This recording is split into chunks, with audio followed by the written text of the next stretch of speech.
Wassail. So I'm going to do a new Ascended Masters reading because I keep hearing that I need to do it.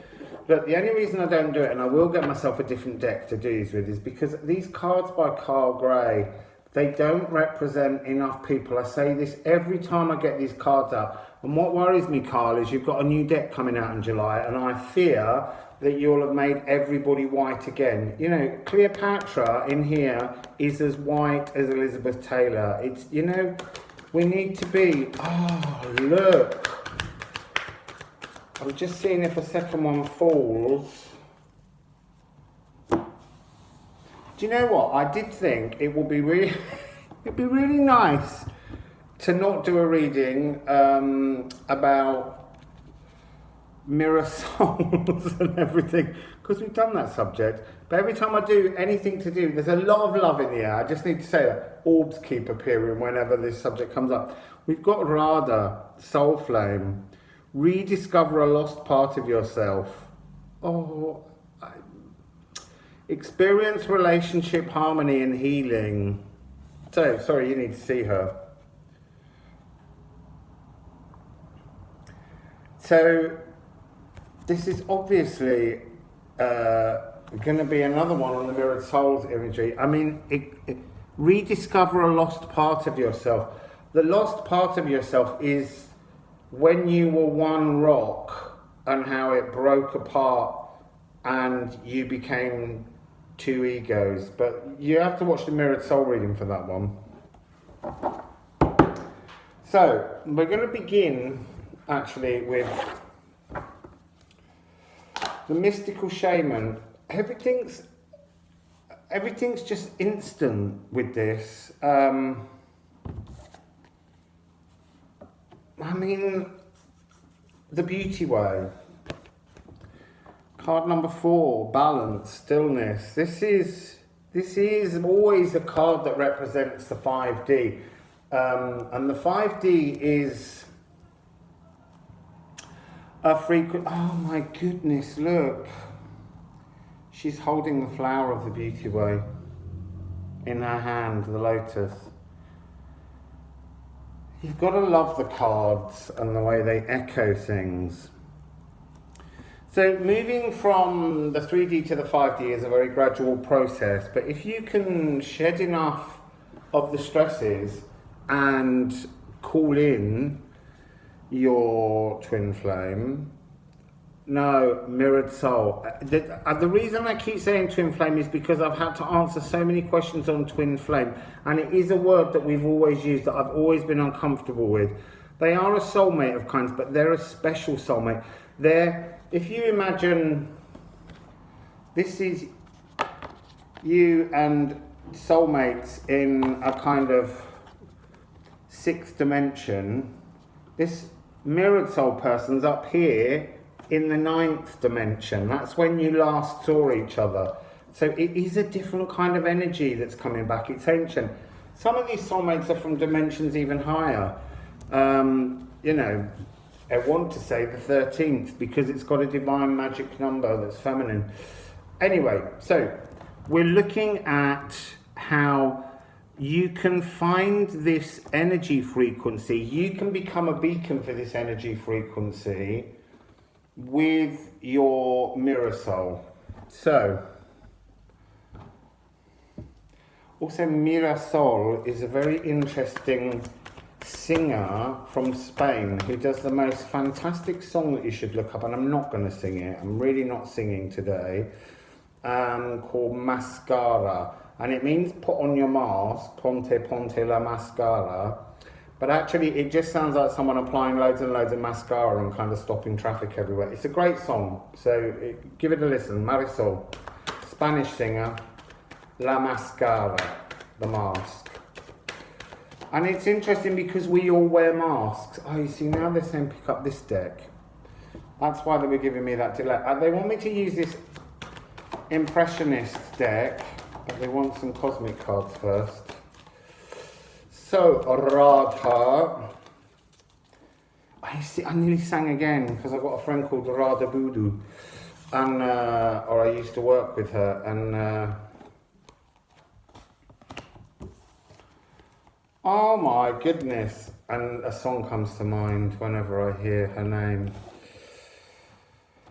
So, this is about November. Well, you might get it earlier. Look, don't get me wrong, this is tantric sex territory. That's what we're on now. So, we know, we've talked about how you need to do the shadow work to purify yourself in your heart and your sacral and join your two heart chakras together to reach this level where you become a homing beacon for your mirror soul to begin to see you and for you to see them. Obviously they've got to do the work as well. That's the tricky part. You know, you can do all your work and they could still be really far behind you and it doesn't happen. And we've got this card of astral travel, caution is needed. This astral travel is the frequency of the Wheel of the Year reading when it was all to do with tantric sex and divine orgasms that are coming upon you, and they are to do with it's pleasures that you've never experienced that are like a new geometric light language forming around you. This is why this is like an energetic echo of the lotus opening. But this lotus, when it opens, is mind-blowing, obviously. It's...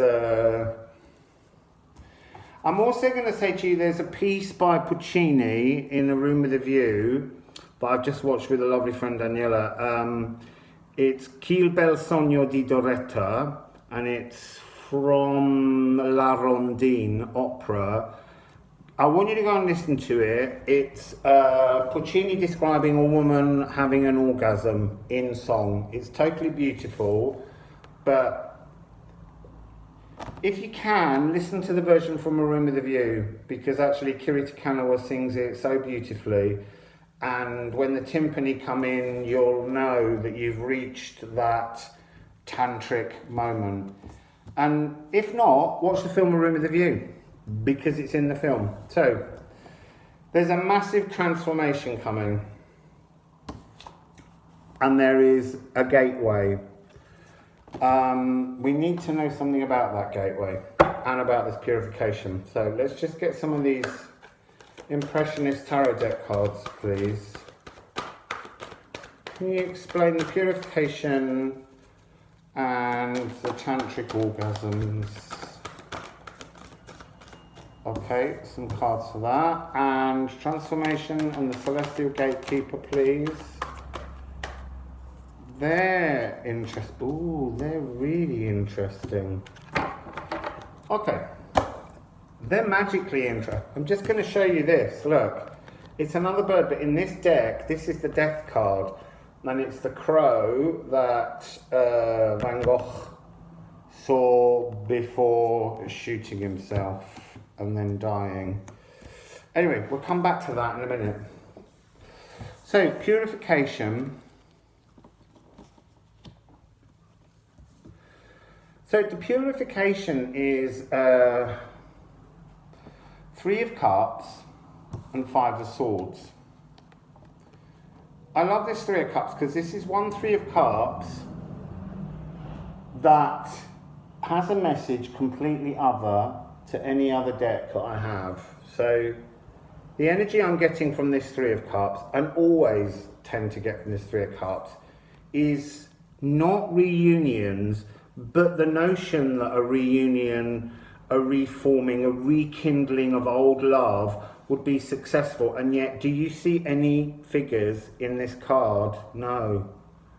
You just see the sea waiting to wash away the yang cups that are now empty because it's over.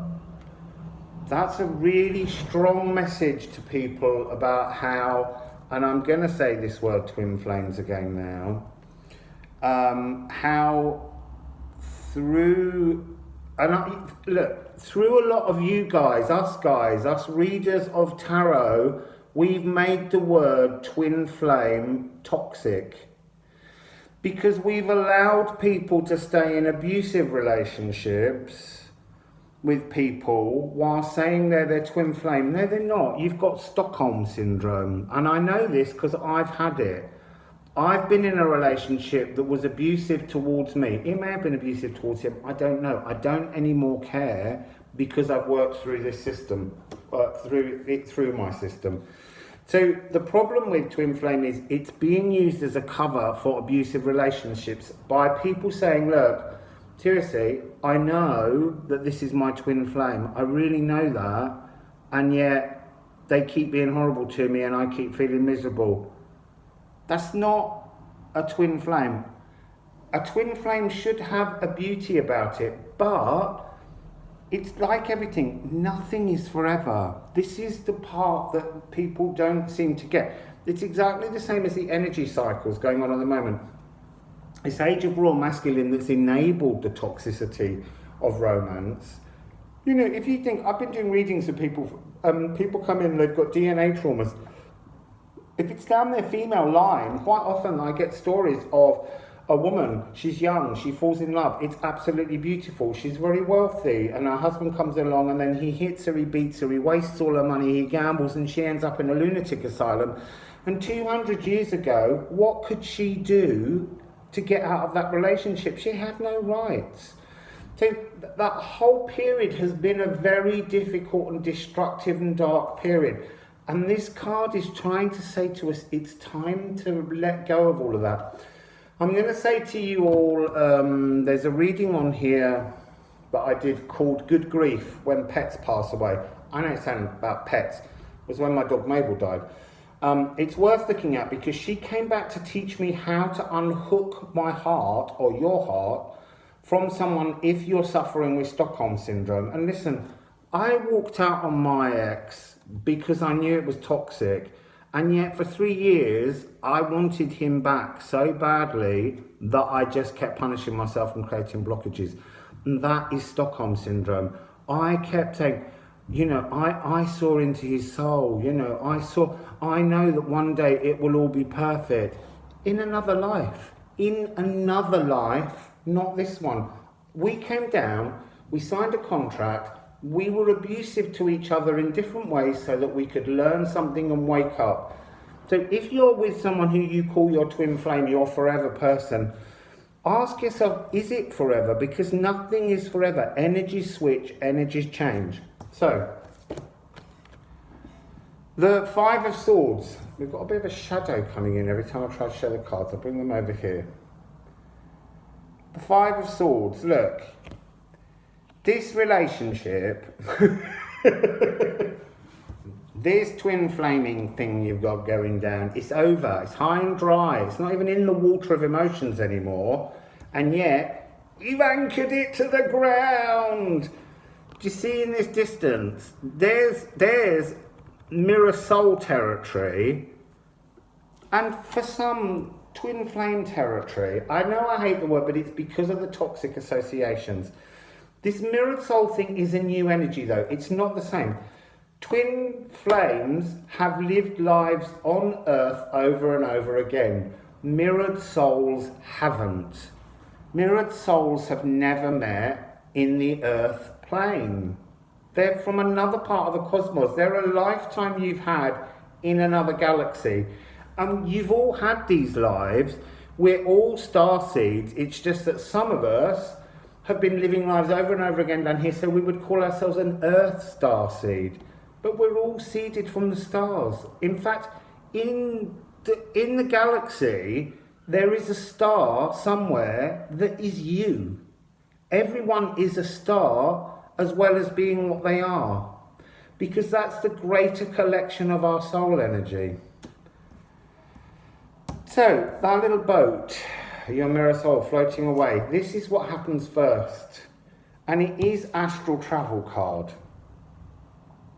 So this is about dreaming of them, meeting them. Look, I met mine in the astral realm first, my mirror soul, last December, and it was very beautiful, and we kissed. Now, I just want to say, he doesn't look anything like the person I saw in the astral, to what he will look like here manifested, because the universe likes to scramble messages. But this Seven of Cups is talking about the possibility in the dream world. The more you anchor in and sail with your dreams, the more you pull that energy forwards, and it requires transformation. So we've got this double transformation, phoenix rising from the ashes. You've got to burn everything away before a phoenix will rise. A phoenix doesn't rise when you've half done something. You have to complete the work, and that's why there's a celestial gatekeeper. That's why there's an eagle guarding over you.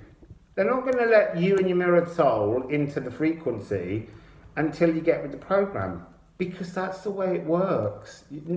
You have to put in effort to reap the rewards. And look, the pathway has begun. This transformative pathway has begun. You need to step towards the horizon and you need to move forwards. There's a wonderful third eye energy behind this crow. That's a bit difficult to see because of the sunlight. It's so hot in here, I should have put a fan on, I'm absolutely melting. So, this transformation, this timing is critical. You've got magic code, 110. For me, 110 is always magic. I said this in a video the other day and I can't remember which one, so I'm going to repeat it again now. Card number 1 in the major arcana is the magician, the manifester. Whichever form of energy you use, whether it's raw, emotional or divine masculine, or raw, emotional or divine feminine, the magician is a card of beginning and manifesting. Card 10 is the Wheel of Fortune, turning the wheel forwards in your favour. So all 10s are a completion and a new beginning. So you've got 110. You've got the beginning of a brand new thought process of you. Here's the interesting thing. This couldn't be more appropriate. I'm so glad they made me get this deck out today. Take our arms, take our battles that have raged throughout the age of Pisces, and now that we're in the age of Aquarius, let's refashion our weapons into something that we can use to reap the rewards of the land, to take the harvest, to have love for each other and not war. And that's a really strong ace. Remember, aces are gateways. They're the beginning of something brand new with limitless potential. I mean, right here where I sit in my studio, in front of my studio before my building was built was a big marble arch type thing. And it was the gateway into the town, this brand new Bath by Sea, as St Leonard's is. And when they amalgamated the town with Hastings, the Hastings lot hated the lot at the St Leonard's because they were all the wealthy, rich Victorians, so they pulled down their archway. But there's a portal there. Oh my God, it's in the next card. There it is. So this portal is directly outside my window, and actually the energy of it I've drawn into my studio so that it's used for the healings, and my doorway in are all parts of that magic. And that's why quite often when I'm doing these readings, there's a lot of orbs, there's a lot of interdimensional time frequencies gathering around this area. But you've got a brand new beginning opening in the real world. Pentacles are the material, physical world in which we live. And this is saying that when you're given the chance to pass through this gateway, and it will be a hummingbird. I'm not going to even try and pull the deck out and ask, because at the moment, I don't know why Kim Grant's deck, she won't talk to me. I've been getting it out a lot, and it's like it's got upset because I've got these new Chrysan decks. But anyway, it'll come back, but it just doesn't want to give me the messages at the moment. So this card is this. So I'm hoping that's helping to clarify a little bit. I'm just going to take a little Chrysan and see if there's any final messages for this little reading. that needed to clarify things. Oh, that's so interesting. They're wanting to explain this more because when I did the mirrored soul reading, it felt very clear, but for a lot of people, it's become a slightly confused issue with the subject of twin flame, which is why I think they wanted this little bit more information to clarify. Look, most of my readings are about soul journeys. They really are. They're about how you fix you.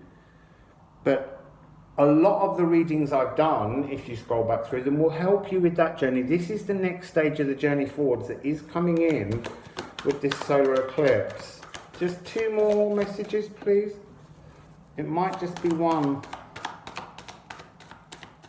Yeah, it is. So, we begin with the cards that go with the 5 of Swords and the 3 of Cups, this letting go of all the past, the shedding. We have the 5 of Wands and the 3 of Swords. This is about rebuilding all of the pieces. And this 3 of Swords, which is the broken heart with the person screaming in pain, this heart is being mended by the cosmos. It's being stitched back up. It's rooted in the natural world. The branches of the trees are the pieces, the fractals. Remember, trees are our brothers and sisters. We are the trees, they are us. All our molecules are made from the same thing that trees are made from. All things are made from molecules. Now, the interesting thing about our existence with trees are, trees create oxygen that we need when they breathe out. When we breathe out, we create what they need. So it's a symbiosis, and that's what this is talking about. The natural world needs to heal you.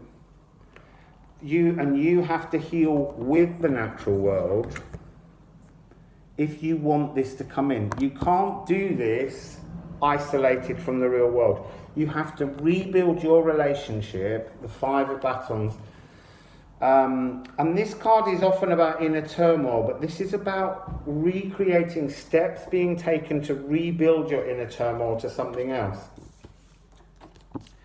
And you have the 7 of Wands, which is about getting back up, being fighting on. But in this one, it's a more interesting card. She is a prophecy. This is so old. I need you to understand that these mirror souls are ancient from another side of the cosmos. Okay? And it really is not to do with your earth walk, but it can be enjoyed during your earth walk. It really can. So, this gatekeeper, when the gates open and you walk into this new world you're manifesting, you will feel this energy. You will feel the pull of this beautiful temptation. This is seriously the most beautiful devil card. And his hand is out, and yet there is a puppet in his hand waiting to come awake, waiting to be alive. And that's you, or you and them. This is you mirroring each other in that need as your hand comes out. And where does it get you? Serious divine bliss, the sunshine.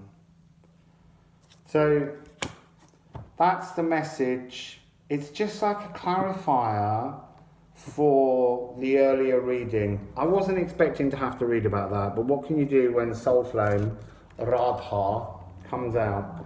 It's clearly what she wanted to say. Head towards the beauty way, but again, you have to do the shadow work. Okay, I hope that's helpful. What's that?